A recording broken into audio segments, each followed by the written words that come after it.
Ladies and gentlemen, welcome and good evening. Thank you for attending the annual Meet the Candidates meeting of the People's Caucus. It's just a little after 8 now, so the meeting is called to order. And to get us started, I just would like to point out that there are index cards at the back of the room. Members of the executive committee will be happy to give them to you with a pen or a pencil so that you can write down any questions that you may have for the candidates. And what we are going to do in the format tonight, since this is an uncontested election, we won't be having a special voting meeting, so we won't need all the volunteers to act as poll watchers and to act as tellers, so we can dispense with all of that, and we won't be using a debate format. We will just be asking the candidates questions. They will start with an introduction. They'll tell you anything they'd like to about issues that they see with the village, about positions they may have on various matters, and then we will move to the question and answer format. The executive committee has put together 6 questions which were submitted to the candidates. We will start asking the questions in rotational order from left to right and then back from right to left. If anybody wants to answer the same question, they will be given an opportunity to do so, to have anything they would like to add. After that's completed, any questions that are submitted from the audience members will be asked rotationally as well. And then at the end of the session, we will give the candidates a chance for a closing statement and a wrap-up. I'd like to thank the school district again for making their facilities available to us. I'd like to thank everybody for coming out. I'd like to thank the Board of Trustees, the Mayor, Lady Sarah, Phil Zegarelli for attending. And let's move on with this. Thank you all. Good evening, everyone. My name is Lori Sullivan, and last week I accepted the caucus nomination for mayor of our village, and I'm excited to be part of the continuing forward movement of our village. Last week I told you that I would tell you a little bit about myself, what I believe I've accomplished being on the board for the past 6 years, and what I see us moving forward as a village if I'm elected for the next 2 years. Almost 17 years ago, my husband Pete, my daughter Kristen, and I moved to Briarcliff, believing that it was the best village and place in Westchester to raise a child. As I sit here 17 years later, I still believe that. From our first year in the village until today, while maintaining a private law practice, I volunteered my time in the village and the community, as I've always believed that being part of the community is very important. I was throughout the years a volunteer and class parent in the Briarcliff schools, a Girl Scout leader, religious education teacher at St. Teresa's, a member of the village ethics committee. I ran for village justice, and 6 years ago I threw my hat in the ring to be your village trustee.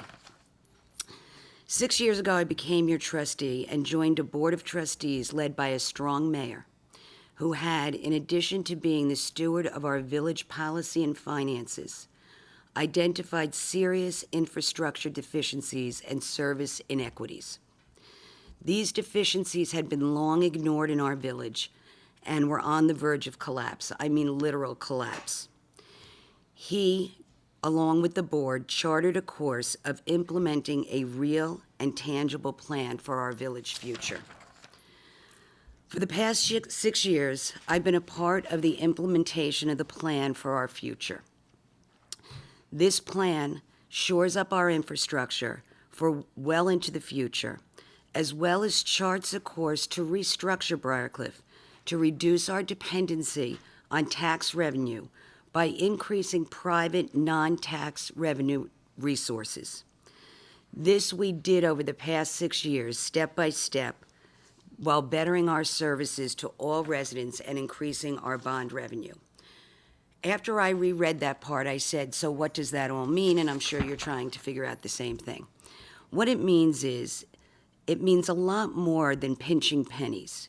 I've been a trustee during a recessionary economy and have been part of a board that weathered the recession without sacrificing our village services. We actually improved them. We as a board recognized that our fiduciary responsibility to our village residents was to hold down the costs while improving and extending our services. We, I believe, have moved our village forward. It has not been an easy task, that I can assure you. It has required financial creativity and commitment. So here's an overview of some of what we've accomplished during my tenure as your trustee. We maintained the regulatory tax cap for every year, even before it was required by the state. We made our village administration financially lean. We built out and completed a $19 million water project, the largest project in our village history. And we were able to secure federal funding of over $9 million for the project and increase low-rate subsidizing on the balance. We segregated our water and sewer services from our general fund in order to distribute more fairly the cost based on use, not supported by tax revenue. We recognized that there were users that historically received services at us taxpayers' expense, and we changed that. We amended our zoning in many areas of our village to foster improvement and development by private property owners in accordance with our master plan. We added 2 new fields to our village recreation and have drawn plans for the Chilmark redevelopment. We've also broken ground on our public improvement project at the club site that will add new and improved water and sewer service to the northwest portion of our village that's presently being serviced by a gravity-driven decrepit system. It will provide hydraulic-driven pressure, increasing fire protection and residential service in that area. We've increased our bond rating from A1 to AA2. That's just to name a few.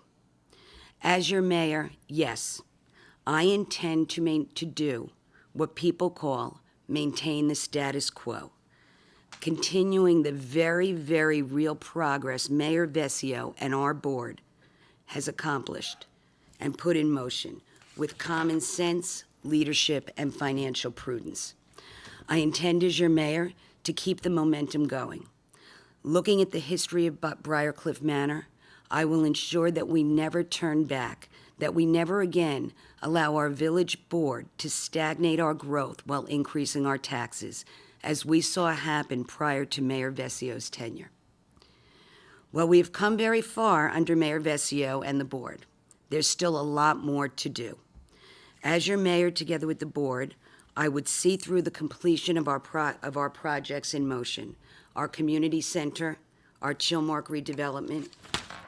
I would work on updating our sidewalks and lighting in our downtown area, pursue our 9A North State Road plans, and continue to expand our recreation by identifying and developing more fields and the redevelopment of our youth center. I also intend to continue to search out private, non-tax revenue sources in an effort to reduce our tax revenue burden in our budget. I also will continue to seek tax equality in our town taxes, again, just to name a few. These are my plans and visions, but I do recognize it's our village. It's your village, your vision, and what you see our future to be. As your mayor, I hope to encourage more residents to become involved in the village, to have more of a voice in the village, and come to our meetings, talk to us, and tell us what you want for the future. As I said 2 years ago, as I think I sat here, I think I was over there though, there are many irons in the fire in our village, some of which have been finished. The rest I intend to see through as your mayor and with the full board. We'll continue to throw more irons into the fire as they come up, because that's how we keep our village moving forward so that we never get stagnant. Thank you.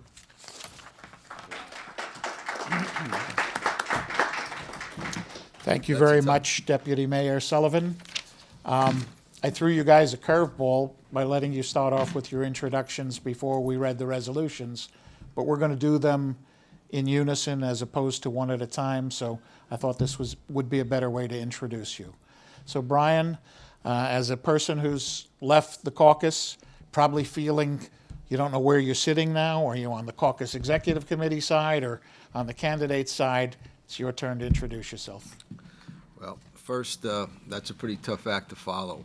Lori has accomplished a lot with Mayor Vesio and Mark Wilson. They've done a great job. I'm hoping to join their team as a village trustee, and I'm looking for your support.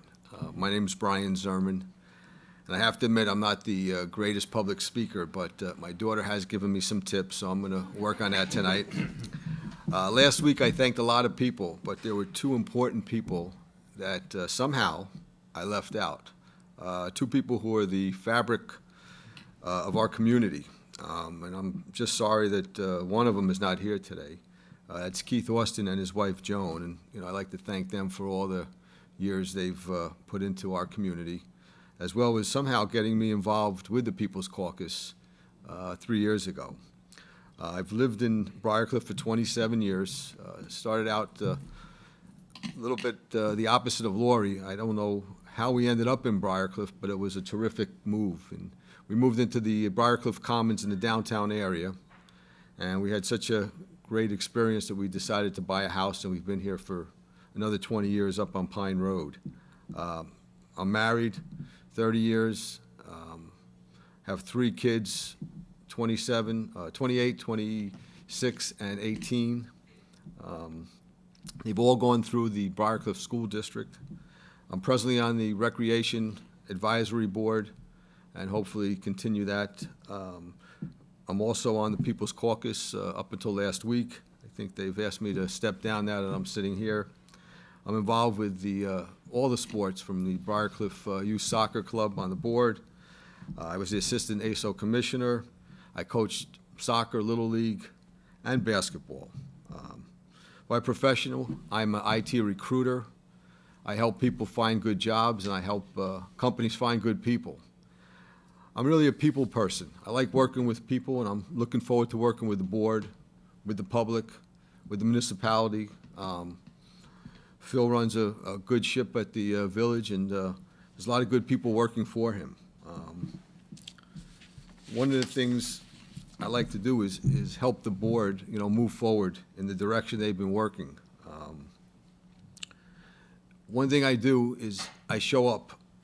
I come to do a good job, and I work hard at it. And I believe if you trusted me with your vote, I'm going to do a good job for you. That's it. Thank you, Brian. One thing he said that I can absolutely attest to, he is a hard worker. Most of the work of the caucus, other than the treasurer's role, is carried out by Brian. So you're going to get a hard worker who is committed and will find ways of working with everybody and effectively. So thank you for your service on the executive committee, and we look forward to your service as a village officer. Mr. Wilson, this is your second term running. Yes, it is. And would you please introduce yourself again to the people Certainly. in the audience? Thank you, Aaron. My name is Mark Wilson. I am running for re-election as your village trustee. First, I would like to thank the following people: the Executive Committee of the People's Caucus for their dedication to ensuring the existence of a nonpartisan process for village elections. To my family, Denise in the audience, Ryan and Brooke, who are out of state, for supporting me as trustee. And a gentleman really with two prongs here, to Bill Vesio. First, in general, for his service to the village over, my goodness, I think it's 20 years, both as mayor and on the planning board, but also as a rookie trustee for the last 2 years. He's been very helpful in helping onboard myself and Chazar, who is a new trustee, ramping us up with the knowledge and probably indulging with some patience our repeated questioning and challenging of what he already knows to be factual. But he's been very great with that in terms of ramping up new trustees on the board. Thank you, Bill. Let me get to it. 2 years ago, my speech focused on why Denise and I chose Briarcliff over 20 years ago as the ideal place to raise our then young family as we left our one-bedroom New York City apartment. I also discussed my rationale for volunteering as well as my background as it would qualify me as a village trustee. Well, after almost 2 years as your village trustee, the reasons for my serving remain the same, and Denise and I remain delighted with our choice of Briarcliff over 22 years ago. Quick Family background, I am a financial CPA type, CFO, CEO in different corporations over my career. I've been involved with coaching the various town league, little league, back in the day, of course, since my son is now 23. The little league basketball, floor hockey, et cetera, Cub Scouts. My wife, Denise, has been co-chair of the Briarcliff PTA. Ryan and Brooke were both active athletic participants. Ryan on the swim team, and then later on as a lifeguard and a coach on the swim team. So we've been active. We've been timers on the pool deck. We were delighted that we chose Briarcliff, and it's worked out perfect for our family. Let me touch now briefly on how I look at the performance we've had in the village, and how I see it going forward if I'm reelected as trustee. As an overview, Briarcliff Manor has responsibility for, the trustees have responsibility for a local government that covers 6 square miles, 40 miles of road, and 8,000 residents. The village is responsible for all, and I say all, local services with the exception of schools. Consequently, a diverse and varied business background, which I have, is helpful in successfully understanding and acting upon a wide range of issues that come before the board. I find it helpful to sort these issues into 3 basic groupings when assessing the performance and looking forward for the board. Operational. I think the key challenge, and I said this last week, the key challenge is maintaining the high level of services enjoyed by the citizens of Briarcliff whilst remaining within the New York State property tax cap. And, in terms of that, I think if you take a look around, we recently won an award or a citing as one of the safest communities in the state of New York. That goes to the police. We also have top quality water ratings. And the rec department has been a feature for real estate agents since we moved here as to why young families should come to Briarcliff. So I think the key challenge is maintaining that. We have a great village manager in Phil. We, of course, in our oversight governance role, work with him closely, give him suggestions, firm suggestions at times, to make things better. I think, I'm committed to remain in the property tax cap and leverage technology and other savings as appropriate to get there. I think on the operational side, I would give ourselves an A over the last 2 years that I've been there. I would give us one needs improvement, which there always is. I think the area where we need improvement is on the committees, that we've had a number of vacancies, and we need really a 2-pronged approach. I think one is we need to advertise and solicit more people, and number 2, we've probably been a little too fine on our filter in terms of how we assess candidates. We maybe need to be a little broader and rethink some of our criteria, because I think things have changed over the years. But otherwise, I would give ourselves an A on the operational side, and I'm committed to continue that. On the infrastructure issues, the key challenge is to maintain and enhance the recreation, water, sewer, fire, police, library, and Department of Public Works infrastructure, which helps define Briarcliff as one of the most desirable communities in the New York metro area. And if you look around, as Lori mentioned, there's been some excellent public works that have been done, some necessary, some nice to haves. Of course, most recently, the major work in the northwest sector of the village on sewer and water supply. Last night, was it last night? We approved the community center build-out of the library, adjacent to the library. In addition, there's been the fields behind the village hall. There's been the fields by the club. And, we've also used public-private partnerships. This is an old brochure from the Friends of the Briarcliff Library to help do that. So I think those are the kind of things that have happened so far, and we need to look at that going forward.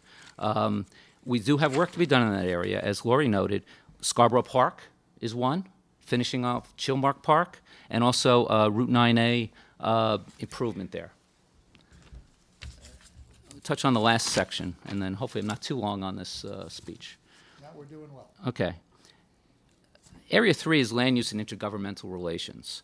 The key challenge is maintaining the essential character of Briarcliff while meeting the needs of changing times and circumstances, all within applicable laws. Most recently, your Board of Trustees successfully amended the special use permit for the club project on the site of the former King's College. Key features include we'll be getting a $2.5 million cash payment when the first building permit is issued, which we hope is in the 4th quarter of this year. That will help cover the costs of fire trucks and library expansion, the community center, I should say. we're also going to get $8 million over 15 years, which will help cover that cost of those critically needed water and sewer projects in that northwest sector, as Lori noted, outdated, in fact, dangerous siphons, et cetera. So that's a key thing where, again, otherwise that would be paid through the water rates of the village residents, so it keeps the water rates down. We already have the athletic fields that Phil has managed and built out, and we're putting in a comfort station, I think, soon over there, so we can get rid of the porta potties.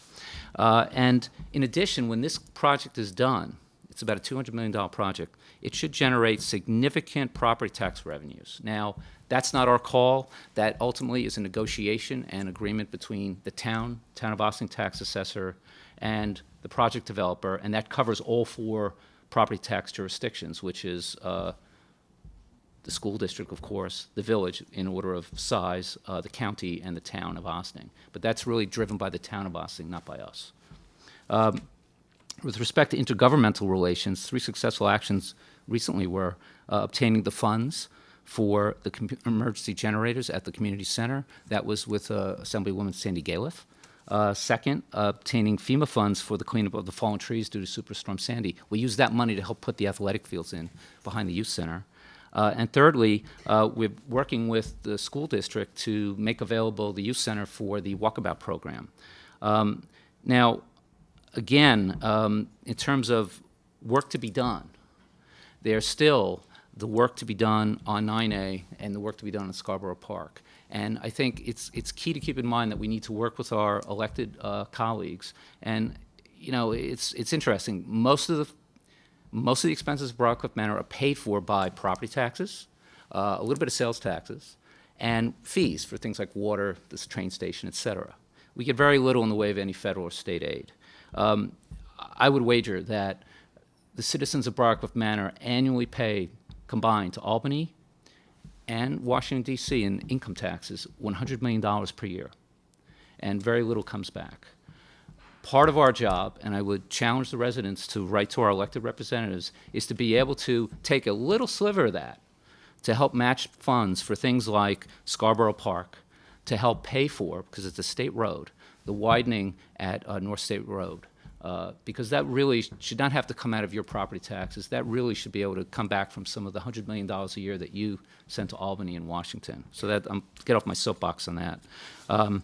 Lastly, on the land use, and then I'll wrap it up, affordable housing. As many people know, there's been a lot of publicity about conflict with the county and HUD and plaintiffs. We are, I think, a little bit ahead of the curve with some of our recent zoning changes and pending zoning changes. So what we've done, we recently have affordable housing built on North State Road. We recently amended the accessory use building usage laws, which really cover the rural part of the village where people can use garage structures, et cetera, for affordable housing or any housing, and bring what exists into proper code. And then lastly, we have on the table, in conformity with our master plan, which we'll probably be addressing in the next month or so, modifications to the zoning in our more urbanized, if you can use such a word, in Briarcliff areas in the business district where there's public transportation and services where you can actually live without a car if you wanted to. And that would permit residential housing above the stores. I mean, that doesn't create it, that just permits it. So I think we're doing the right thing in the context of Briarcliff for affordable housing and trying to stay ahead of the curve on this issue. So again, not to belabor it anymore, but I think that's a pretty good summary operationally, infrastructure, and land use and intergovernmental relations of what's been done and what's to be done. And I ask for your support for our team, and I ask for your vote in the upcoming election. Thank you. Thank you very much, Mr. Wilson, and I'll just add a note to that.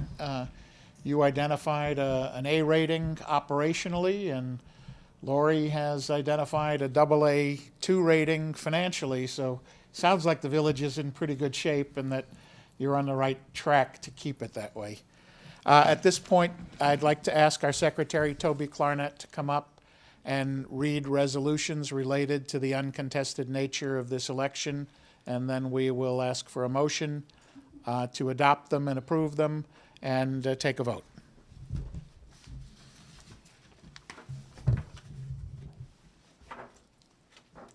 Good evening. My name is Toby Clarnett. I'm the Secretary of the People's Caucus.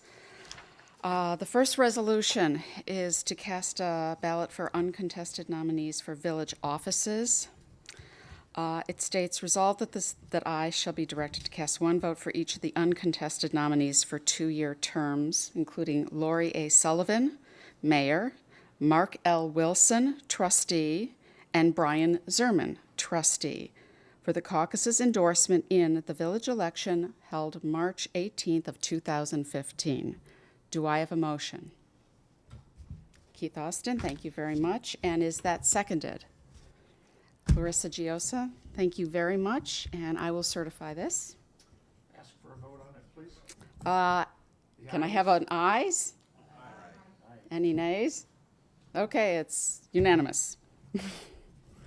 Okay, let me just write this down. And then a resolution to cast ballot for the executive committee. I am going to name the nominees for the whole executive committee of the People's Caucus. Aaron B. Stern is the chair. Larissa Wayne Palmeno is the vice chair.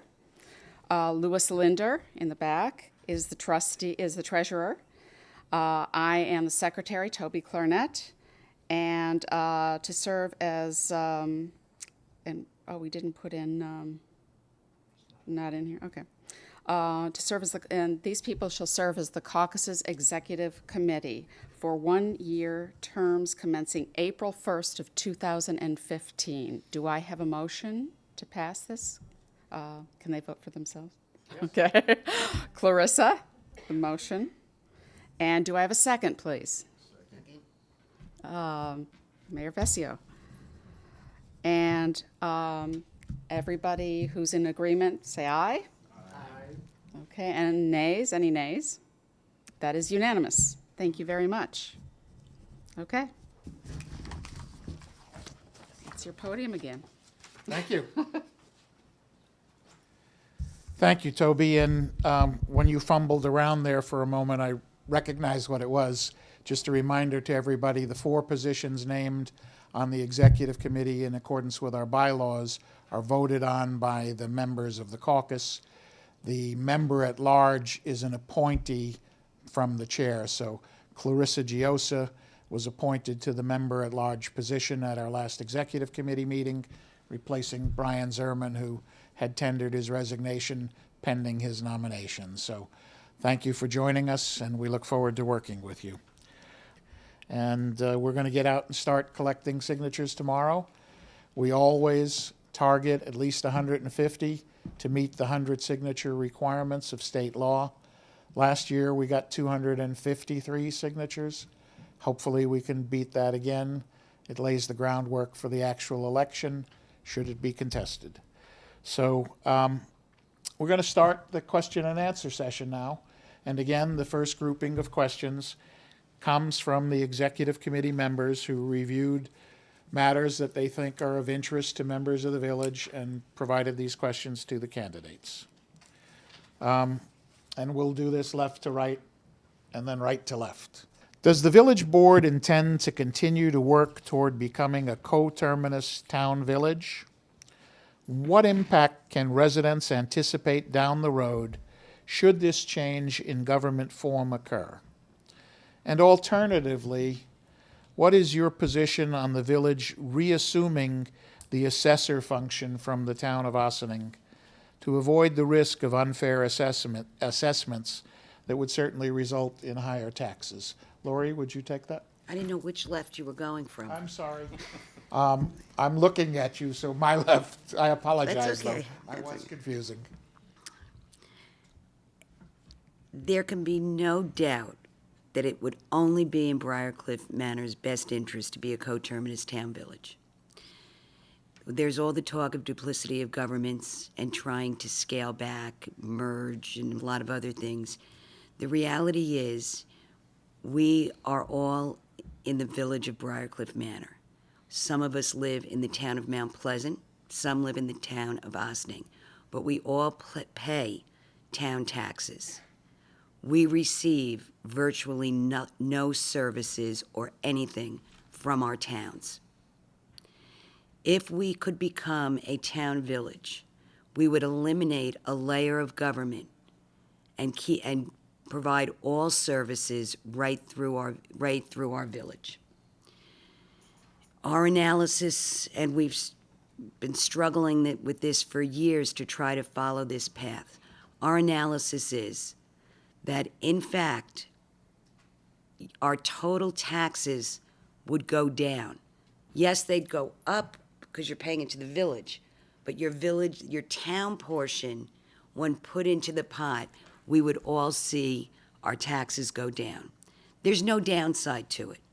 The problem is, the way we sit as Briarcliff,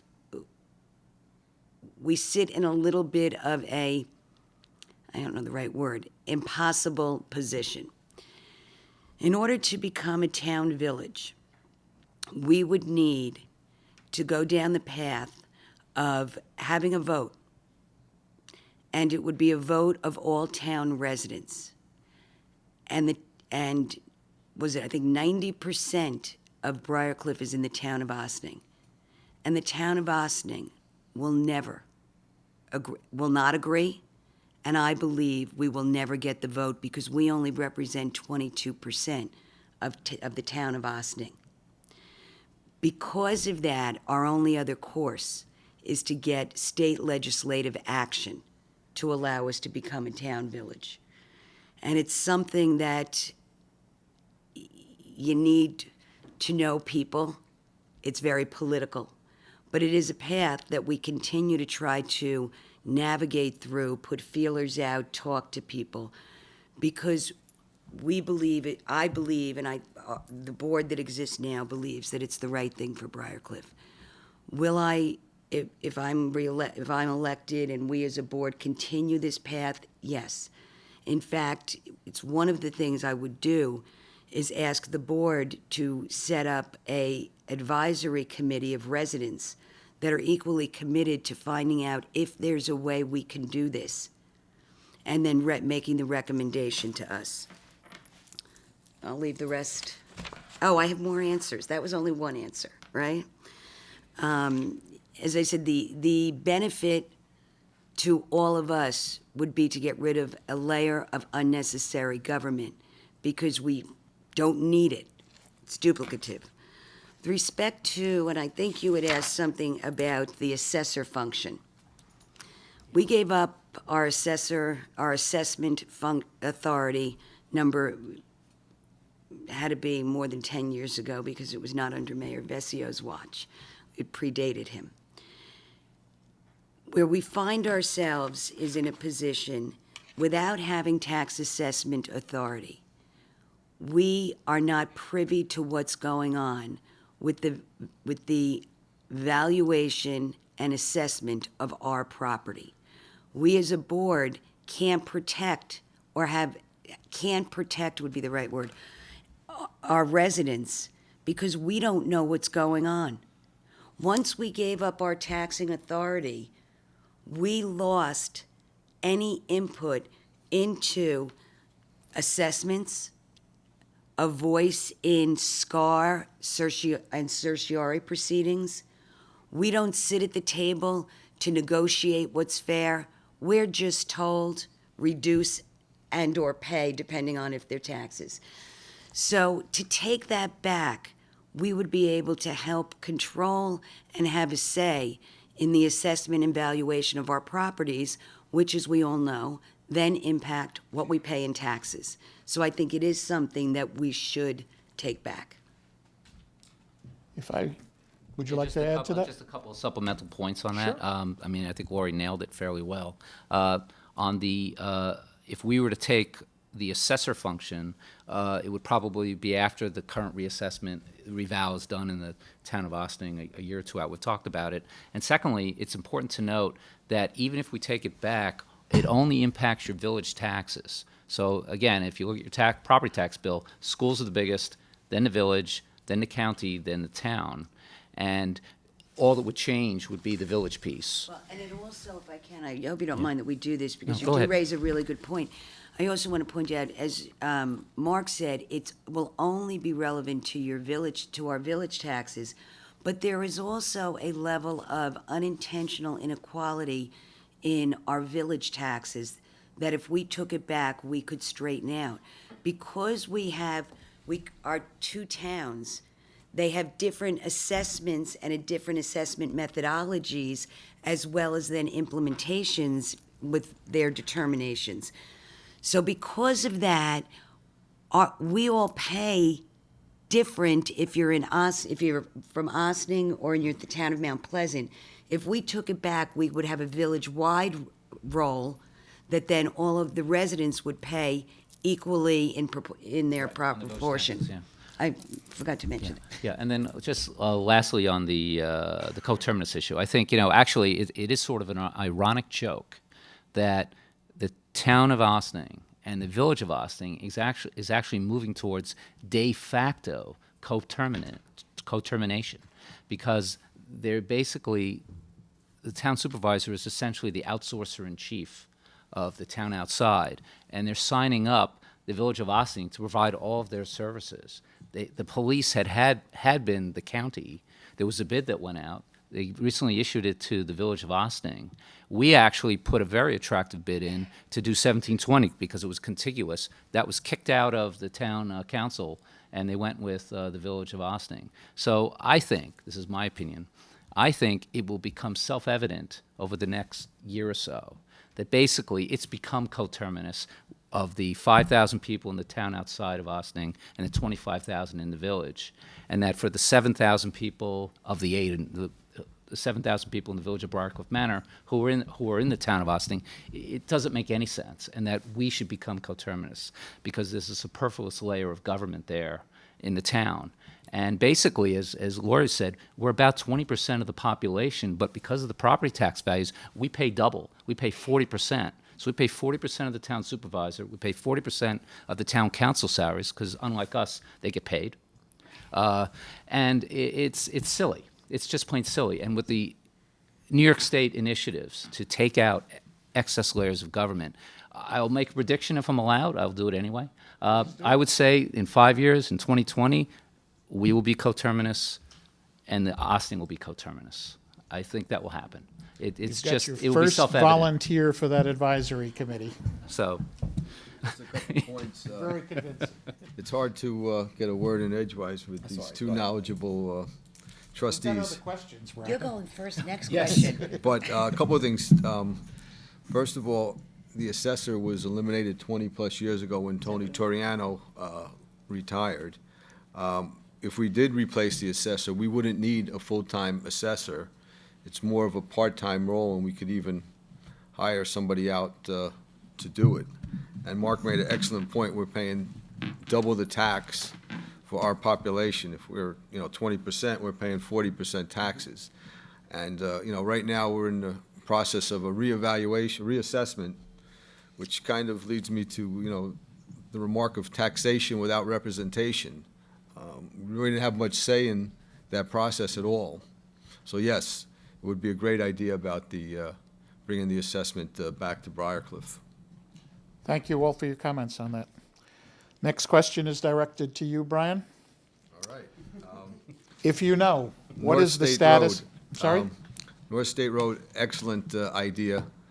Everybody who goes in the morning tries to get back to the village from that side. It's a very difficult and dangerous intersection. Whether you're in a car or whether you're crossing, I know that Peter Borjo's daughter many years ago got hit by a car. It would be great if we could put that in. From what I understand, we're waiting for state funding. I have to tip my hat to Bill Vesio because all of the large projects we've done have come through with major grants that have eliminated the taxes that we've had to pay for these projects. It is a state road, and I know that it takes time to get that funding and the okay. I know that we did our due diligence and we did a design already, which we've shown to the state. So we are ahead of the curve in that. Of course, Lori and Mark would probably know more about the details. I'll follow up with another piece of that question. Last year, Con Ed instituted a project along North State Road, putting in a widened gas main. There was some information provided that they may intend to take that across 9A and continue it up along Pleasantville Road. Is that something that is on hold or planned for the near future? And does that impact on the project for widening the 9A corridor? That I'm not sure of. Mark? I'm getting a, okay. Happy to hear from our village manager.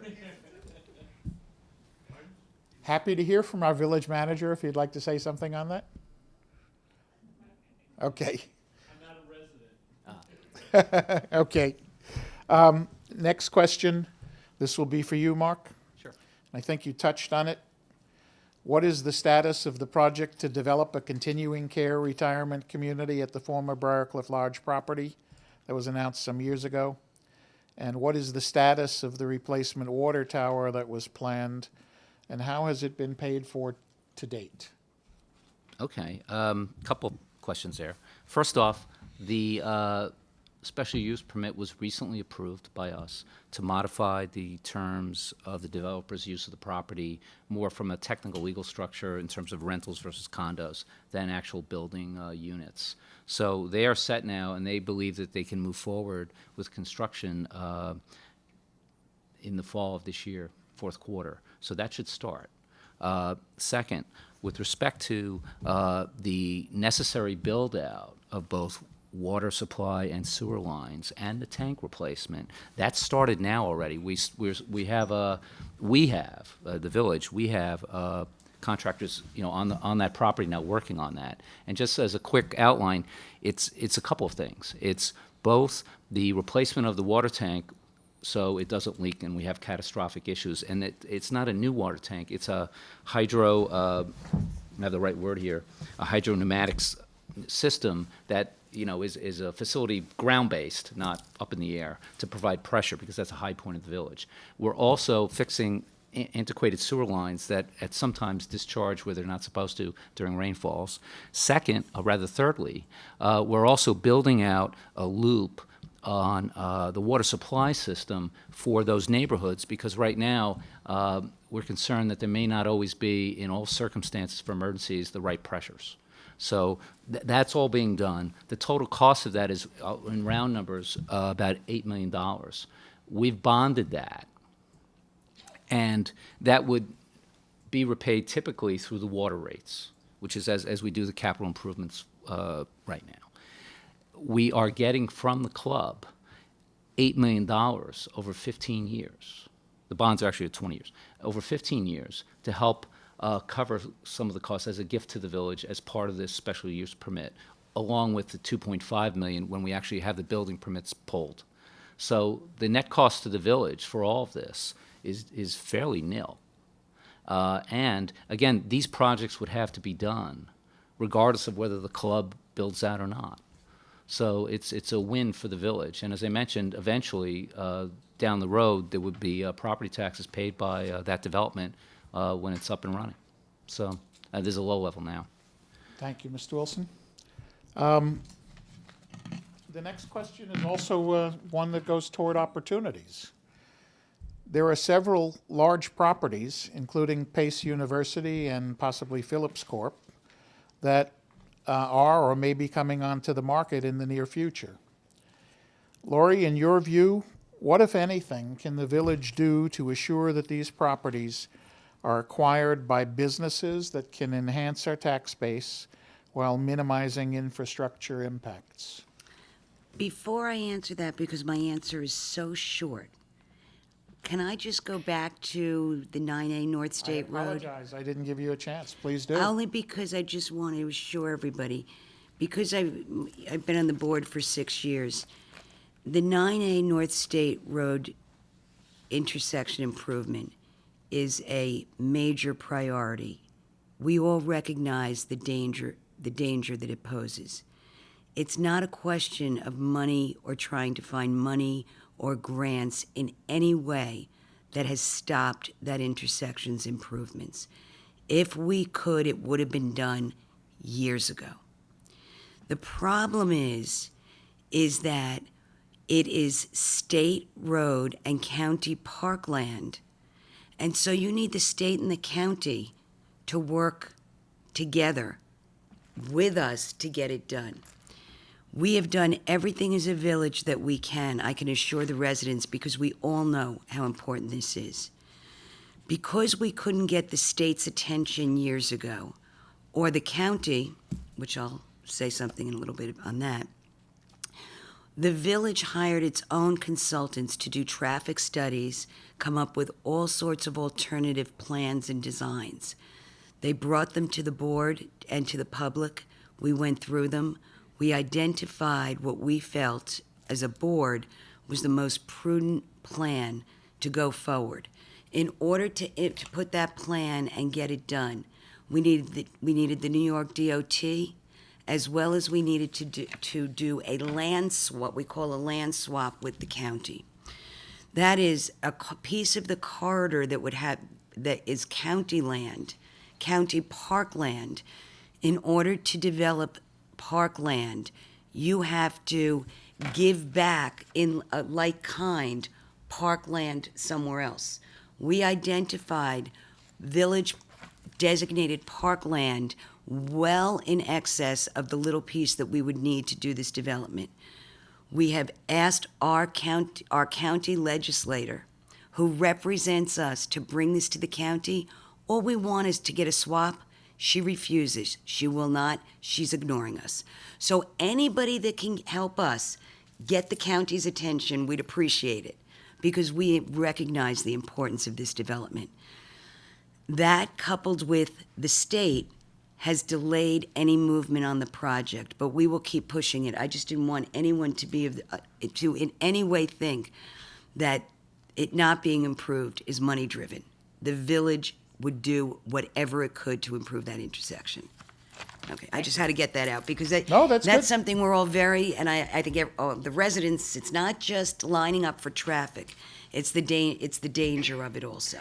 Thank you. It's not just the congestion. So here's my short answer on the pace. Good. You said, is there anything that we can do as a board? No. Or as residents. No. Okay. I will say one sentence. The properties are private properties. They are zoned. They have, and any potential purchaser would be subject to the zoning. For example, Pace is an R40 zone. If anybody wanted to use any property other than as zoning, that's not zoning compliant, it has to come to the village. It has to get a special use permit. So while I say no as we sit here, because we'd be looking in a crystal ball speculating, nobody's come to the village, anybody that would want to use the properties for anything other than what it's zoned for, the village would be a very big participant to help drive it. Just like with our other special use permits, there has been, and especially under Mayor Vesio, there have been substantial mitigation benefits that have come with special use permits. The village will continue to do that in all respects, but as far as being able to somehow help guide who the seller's going to be, I don't think that that's our role as a board. Okay. Anybody else? Brian? There's not just Pace and Phillips. There's actually 6 properties, major corporations that are coming on the market. You know, Pace, which I believe is 30 to 40 acres, which you could probably put 15 to 20 houses if that's the case. Phillips, which is 97 acres. Because of the steep slopes, you could probably put 50%. But there are other properties. The Frank B. Hall property on Pleasantville Road is presently, I think, going to auction.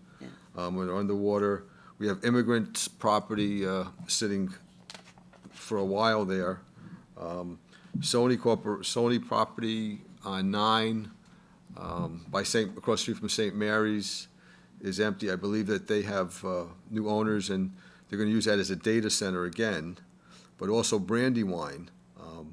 I agree with Lori that, we're under no obligation and we can't force somebody to do something with the property, but we have a lot of very talented people in the village. And if we could put our heads together and try to find, tenants, or somebody who could utilize that, it would go a long way, for the village. I don't think that you could find a Phillips or one corporation anymore to move into a 100-acre property. But if you could find a lot of smaller companies to come in, the village would definitely benefit. Thank you. We're starting to run short because we have an hour scheduled for broadcast, so I'm going to shorten our questions. I'm going to skip one and move right to the next. What is the status of planning work that was done by the Scarborough Park Committee a number of years ago? I understand that there were funds being set aside for the waterfront development. You mentioned at the outset that the county never matched those funds. Were any environmental grants obtained after the impact of Hurricane Sandy? Because I understood that there were both federal and state funds available. And is anybody pursuing that? Who are you asking? Who do you I want guess to it's ask? Mark's Who wants turn. Well, It's I don't Brian's know. turn, sorry. I don't know the details of some of those points. I do know that we have a master plan. I know we had hired a landscape architect. I believe that Keith's wife Joan was involved in that. We have plans for a fishing wharf, a kayak launch, a reading area. We're one of the few towns along the waterway that do not have substantial access to the Hudson. But as far as I know, the grants that were denied, I believe. I think, in a nutshell, if you want to just, we each year as a board have been allocating funds for the Scarborough, to improve the Scarborough Park. We had a committee that was formed of residents that did a great job with the consultants, took original plans, redeveloped the plans, and there is a plan. There are plans there at Village Hall. If anyone would like to see, please go to Village Hall and look at them. They're wonderful. We watched presentations of what it would look like. Each year, we do put aside some funds that we feel are economically prudent, that we are able to put towards this. Unfortunately, the redevelopment of Scarborough Park is a project of about $1 million. What Phil has done consistently is every time a door opens for a possible grant of some kind, application is made. We, at one point, did get approved for a grant from the state. Unfortunately, the grant never funded. The state ran out of money to fund it. Recently, we made application for another grant because we keep trying to find, rather than wait till we have the $1 million for us to pay the whole thing, if we could get it done sooner, we want to. So we keep trying to get grants. Recently, we did make application for a grant that we just found out we were denied. The reason why is, well, the plans were approved. They were thought to be wonderful. Yes, it's there. We, as a village, failed because we didn't meet the economic need test for the money. So I guess to a certain extent, we were a little bit too affluent among the applicants. We will continue to search to get it done. We're building up the coffer. We're building up the coffer and the money put aside for it. Hopefully, we will find grants that will be able to get it done a lot sooner. Thank you. Anybody want to add anything to that? Well, I think it underscores the need to continue to work with our elected officials in the state to get a little bit of return of the money that goes to Albany every year, and also anything that other residents of the village can do to help put some pressure and encourage them to work with us to go beyond the easy no to get the grants. Okay, and I have a last question from an audience participant. What is your position on affordable housing? I know it was partially touched on, but if someone would like to take that answer? Yeah, Go ahead. certainly. Look, I think, there's all different levels of what's considered affordable housing. I think the key issue that, at least in the meeting that I attended with the special monitor that was held about a year and a half ago in Scarsdale for all municipal officials in the county, was, they're really looking to remove barriers to development. And many of the responses from the municipalities were that, gee, we have rural areas, we have different development and ecological concerns, and that, high-rise housing, doesn't really work in most of these communities. And what sort of came back was, we're not really looking for that. They're looking for barriers to enable housing to be there. And so I think the way we've done it in the village is to say, look, we want to have affordable housing available in the village where it would make sense and in the context of the character of the village now. So if you look at the village, in theory here, the center of the village tends to be more hilly and rural, no sidewalks. So apartment housing, multifamily housing doesn't make a lot of sense. You probably have to have a car to be there, at least one car. So maybe accessory buildings where somebody might, an older couple, a young couple, an individual might live above a garage. That probably makes the most sense in the interior portion of the village. We've modified the zoning to permit that.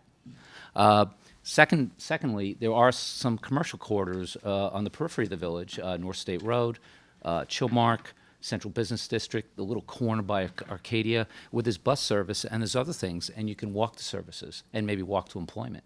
Again, we're working on the Central Business District zoning modification in coordination with the master plan to permit that. Again, it doesn't cost the taxpayers. It's really just to make it available so that, as of right, that housing could be built. And then basically it's up to have it make economic sense for the developers. So I think we're doing the right thing in the context of Briarcliff to make it available. We've already had construction of affordable housing in the village over the years, most recently on North State Road, and I think we're doing the right thing there. So we're knocking down the barriers in a way that makes sense for the village and to maintain the character of the village. So I think that's a good thing. Thank you to everybody. If there's anything you'd like to say in a brief closing statement, you have that opportunity. Okay, I'll do it very quickly. I know we're on the clock here. Again, I think your village trustees, the board, has delivered for Briarcliff in operational sense, infrastructure, and in terms of land use and governmental relations. There's work to do, certainly, and I am committed to do that. We ask for your support in signing the petitions and ask for your vote in the election on Wednesday, March 18th, not Tuesday, Wednesday, March 18th. Thank you. I'd like to just, again, thank Lori, Mark, Bill, and the board, and just say what a great job they've done, and it'd be an honor to join the team and do what I can do to help the village. So get out and vote. And I'll just say I'd like to thank the caucus for hosting, and I think our village has come very far under Mayor Vesio. It's been my honor to be taught under your watch. Being said that, I look forward to us moving on together. We're a board of 5. No matter what title we hold, we all have an equal vote, and I look forward, hopefully, to us all being together on March 18th at 9 o'clock in the Youth Center, being happy and celebrating, and I hope that you will all vote the People's Caucus slate and vote for us. Thank you. Thank you all. Now we'll move on to the last item. Is there any other business from the audience? Not seeing any, I'll wrap it up with a big thank you again to Mayor Vesio. We will miss his services to this village over the last 27 years, and we wish him the best of luck in whatever he takes on, and hopefully he has trained everybody well enough to carry on for him. At this point, thank you again. Thank you all for attending. May I have a motion to adjourn the meeting? Do I have a second? The meeting is adjourned.